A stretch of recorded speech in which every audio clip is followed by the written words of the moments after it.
Salut à tous, c'est Frankenstein. Bon bah ça y est, je me suis fait opérer, je suis désolé, c'est un petit peu dégueu, je peux pas trop vous montrer parce que j'ai pas le droit de baisser la tête pour éviter qu'il y ait un afflux sanguin au niveau de mes greffons. Mais je vais plutôt prendre du coup la caméra et essayer de vous montrer ça. Donc ils n'ont pas touché à la zone du vertex, hein. Et sur les côtés, voilà. Donc comme je vous l'ai dit, ils m'ont expliqué que finalement j'aurais peut-être besoin que d'une seule opération parce que j'avais une assez bonne zone donneuse et que du coup ils ne m'implantaient pas du tout de greffon sur la zone du vertex, donc le sommet du crâne, et que ça pouvait entre guillemets se rattraper avec la prise de médicaments. Donc j'attends de voir un petit peu ce qu'ils vont me proposer pour la consultation post-opératoire comme médicament. Et j'espère que ça marchera. Sinon, ils m'ont également précisé que vous pouvez toujours faire une deuxième greffe et il n'y a pas de souci, ça peut se faire peut-être plutôt par la méthode type DHI cette fois par contre, car la zone est encore un petit peu clairsemée et pas complètement dégagée comme là c'est devant. Voilà, donc au total ils m'ont extrait et réimplanté 4200 greffons, 3600 ici au niveau de la couronne hippocratique, donc la zone donneuse primaire classique. Et pour compléter, pour éviter d'en extraire trop au niveau de cette zone donneuse, ils sont allés chercher 600 autres greffons au niveau de ma barbe là-dessous. Voilà, c'est donc ma zone donneuse secondaire. Sachant que j'en avais déjà discuté avec Adem sur WhatsApp, l'implantation de poils au niveau de la barbe ou du torse sur le crâne, ça pose aucun souci. En fait, les poils de barbe, ils sont drus, mais ça, c'est dû au rasage. Quand il repousse au niveau des cheveux, c'est impossible de différencier un cheveu d'un poil qui était à l'origine un poil de barbe. Donc ça se fait, il n'y a aucun problème et ça s'appelle du body hair transplant. Avant l'opération, on vous prend à nouveau la température et puis on vous met un petit bracelet comme celui-ci. Puis on va au niveau des vestiaires se changer, se mettre en tenue plus adéquate et ensuite c'est parti pour le rasage. Donc on vous rase dans un premier temps uniquement les zones donneuses, donc la couronne hippocratique et le dessous de la barbe pour moi. On vous propose également de prendre juste avant l'opération un comprimé de Xanax ou Alprazolam qui est un anxiolytique. Moi j'ai donc accepté de le prendre pour jouer le jeu à 100%. J'avais jamais pris d'anxiolytique auparavant, celui-ci il fait partie de la classe pharmacologique des benzodiazépines, qui est la classe d'anxiolytique la plus importante, et j'ai pas ressenti un énorme effet, mais sans doute que ça a joué, ou c'est peut-être que j'étais pas vraiment stressé, et j'avais plutôt hâte de me faire opérer. Donc ne vous inquiétez pas, du Xanax, il y a des gens qui en prennent tous les jours, et plusieurs fois par jour, il n'y a aucun problème, vous pouvez le prendre, on ne vous empoisonne pas. Ça fait quand même sacrément bizarre d'avoir le crâne rasé, je crois que j'ai jamais eu les cheveux aussi courts. Bon là c'est sûr, c'est pas très beau à voir, c'est peut-être pas le moment de juger si ça me va bien ou pas, mais bon, ça fait bizarre en tout cas. Ensuite on s'installe dans la salle au bloc opératoire, on s'allonge et l'anesthésie commence. Alors l'anesthésie est à la fois locale avec des petites aiguilles qui viennent vous piquer au niveau de la zone donneuse ou des zones donneuses et ensuite au niveau de la zone receveuse. Et on vous fait également une sédation par voie intraveineuse mais qui ne vous endort pas du tout. Moi j'ai été conscient tout le long de l'opération, donc c'est pas vraiment comme une anesthésie générale qui va vous assommer complètement, vous endormir. On vous pose donc un cathéter ici pour vous faire passer ça par voie intraveineuse. Alors j'ai demandé à l'anesthésiste les molécules utilisées, je sais plus exactement tout ce qu'il m'a dit. C'est peut-être justement à cause de l'anesthésie que je me rappelle plus de toutes les molécules qu'il m'a dit, mais il y en avait pas énormément. 2 ou 3 je dirais, et il y avait à coup sûr la lidocaïne qui est extrêmement utilisée comme agent anesthésique. Donc ça vous fait un petit vertige quand même, c'est pas forcément désagréable, mais voilà, ça désoriente un petit peu. Donc moi j'ai fermé les yeux, ça m'a un petit peu aidé à faire passer ça. Et puis après vous pouvez vous détendre, hein. Moi j'ai failli m'endormir quand même plusieurs fois parce que c'est vrai que ça détend. Je n'ai pas souhaité filmer le reste de l'opération parce que je me suis dit que ça pourrait peut-être dégoûter certains. Donc si vous voulez voir vraiment le détail de l'opération, je vous invite à aller voir d'autres vidéos qui montrent toutes les étapes de l'opération. Notamment par exemple la vidéo de Jérémy Delattre, un autre youtubeur. Je vous mets le lien vers sa vidéo qui montre vraiment l'opération en description de cette vidéo-ci. En gros, l'intervention se déroule en 2 étapes. Donc, première étape, on est sur le ventre et c'est l'extraction des unités folliculaires avec un petit outil au niveau de la zone donneuse ici derrière. Ensuite, on se retourne et on m'a extrait aussi ici au niveau de ma barbe. les unités folliculaires manquantes, donc les 600 greffons. Cette première étape, je dirais qu'elle a duré entre 2 et 3 heures, et ensuite on est passé, après une petite collation et une pause pipi, très important parce que ça a duré mine de rien en tout, je crois, 7 heures, donc je vous conseille d'aller aux toilettes à ce moment-là, puisque vous pouvez le faire. Je disais donc, on est passé à la deuxième étape de l'intervention, en restant cette fois-ci sur le dos pour l'implantation des greffons. Ils m'ont implanté au niveau vraiment de la zone frontale des lobes, ici, devant 4100 greffons, et ils ont gardé 100 greffons pour venir un petit peu densifier ici, sur les côtés, au niveau temporal. Là, donc je ne sais pas si vous voyez. Donc il n'y a pas énormément de greffons, il y en a 50 de chaque côté du coup.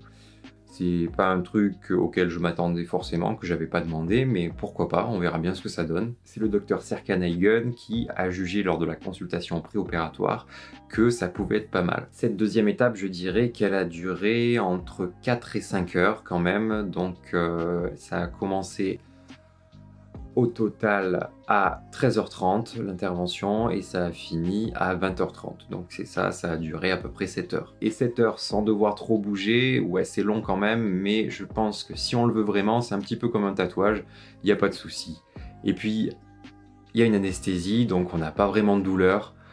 Moi, j'ai juste ressenti quelques picotements, peut-être un peu plus au niveau de la barbe, quand on m'a extrait les greffons au niveau de la barbe. Sinon, le reste, c'était vraiment, honnêtement, très supportable, sans aucun problème. Alors, ce qui a été assez bizarre avec l'anesthésie, c'est que j'avais l'impression que j'avais le côté gauche qui était très bien anesthésié, et puis le côté droit, je sentais un petit peu plus ce qui se passait, alors que le côté gauche, je sentais absolument rien du tout, donc j'avais l'impression qu'ils m'avaient greffé seulement le côté droit. Donc à un moment, j'ai eu un peu peur, mais finalement, c'est bon, ils m'ont bien greffé les deux côtés. Finalement, j'ai envie de dire que le pire niveau douleur, et en fait, pire, c'est un bien grand mot, parce que j'ai pas vraiment ressenti une grosse douleur, c'était la piqûre, la pose du cathéter pour l'administration de l'agent anesthésique. À noter que pendant l'étape d'implantation, donc c'était sous forme de perfusion que la lidocaïne était administrée, donc en continu, et donc l'effet s'est maintenu pendant toute l'étape d'implantation, et je n'ai eu pas de douleur du coup, puisque ça a duré dans le temps. Quand c'est fini, eh ben, on est soulagé, on nous met en place les pansements au niveau de la ou des zones donneuses, selon votre cas. Moi, j'ai dû faire une petite hypotension orthostatique au moment de repasser d'une position allongée à la position debout, ce qui fait qu'ils m'ont juste administré un petit peu d'éphédrine afin de remonter un petit peu ma tension artérielle. Rien de bien méchant, c'est la preuve qu'on est extrêmement bien surveillé pendant l'intervention. Comme ça faisait 7 heures que j'étais allongé, je pense qu'ils ont eu peur que ça me donne un petit malaise, du coup ils m'ont administré l'éphédrine. Et il n'y a pas eu de soucis, j'ai pas eu de vertige ni quoi que ce soit. À la fin, on a à nouveau une collation et puis on peut retourner aux toilettes. Tout le matériel qui est utilisé pendant l'intervention est du matériel stérile. La salle d'opération est propre. L'équipe opératoire est au top. Je crois qu'ils étaient 5 ou 6 et il y avait dermatologues, chirurgiens, anesthésistes et des infirmières de bloc, j'imagine. Finalement, une équipe assez standard par rapport à ce qu'on retrouve dans un bloc opératoire en France. Alors là, bien sûr, c'est une opération de chirurgie esthétique qui est assez superficielle, donc il n'y a normalement pas trop de risques d'infection, mais on prévient quand même l'infection après avec les médicaments qui sont à prendre, et j'ai d'ailleurs commencé dès ce soir à prendre un comprimé d'antibiotiques. Après l'intervention, donc on a un repas dans la cafétéria de la clinique. Moi je suis végétarien, donc ils m'ont fait un repas végétarien, c'est très gentil à eux, d'ailleurs je les remercie. Et ensuite on a un assistant qui nous explique un petit peu les traitements qui vont être à prendre dans les jours qui viennent. Je vous mets en photo la documentation qui est fournie par la clinique par rapport à ces médicaments. Il y a tout d'abord à prendre l'Aprol 550 mg. Le principe actif, c'est le naproxène sodique et c'est un analgésique, autrement dit un antidouleur. Il est à prendre uniquement en cas de besoin, au cas où vous ressentiriez une douleur ou un prurit, donc une démangeaison sur votre cuir chevelu. C'est un médicament de la famille des anti-inflammatoires non stéroïdiens et il est recommandé de le prendre pendant les repas car il peut provoquer des douleurs gastriques, c'est un de ses effets indésirables, et le fait de le prendre pendant les repas permet de limiter ces désagréments. Même si ça n'est pas préconisé par la clinique, moi je vous recommanderais, si vous avez vraiment des douleurs importantes, ce qui de toute façon ne devrait pas arriver, de prendre du paracétamol, Doliprane, Dafalgan et Feralgan. Vous pouvez sans problème l'associer au naproxène avec des prises de 500 à 1000 mg toutes les 4 à 6 heures, sans dépasser la dose maximale de 4 grammes par jour. Notez tout de même que cette posologie maximale peut être plus basse si vous êtes une personne âgée ou si vous avez des problèmes d'insuffisance rénale. La prole 550 mg, donc le naproxène, ne prenez pas plus de 2 comprimés par jour par contre. Le sulcide, c'est donc l'antibiotique, c'est une association d'ampicilline et de sulbactam, donc une association de 2 molécules qu'on ne connaît pas sous cette forme en France. On l'a sous forme injectable, mais là ici c'est sous forme comprimée, donc par voie orale, pourquoi pas. Donc il doit être pris le matin après le petit déjeuner et le soir après le dîner avec beaucoup de liquide, donc en s'hydratant bien. Il faut le prendre pendant 5 jours.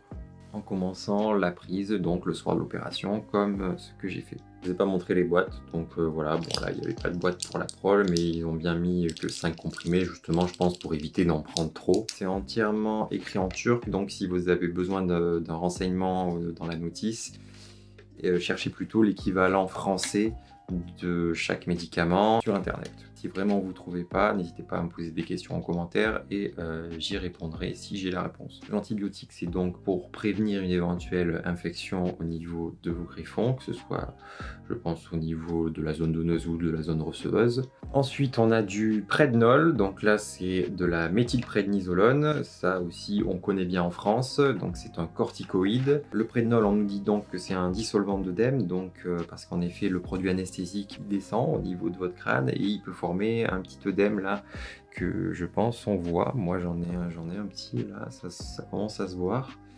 Et d'ailleurs demain je crois qu'on va me donner un bandeau que je devrais porter pendant 3 jours justement pour éviter qu'il descende trop au niveau du front. Là aussi le Prednol c'est un anti-inflammatoire qui cette fois-ci est stéroïdien puisque c'est un dérivé de la cortisone et donc un corticostéroïde. Donc là il faut prendre les comprimés après le petit déjeuner.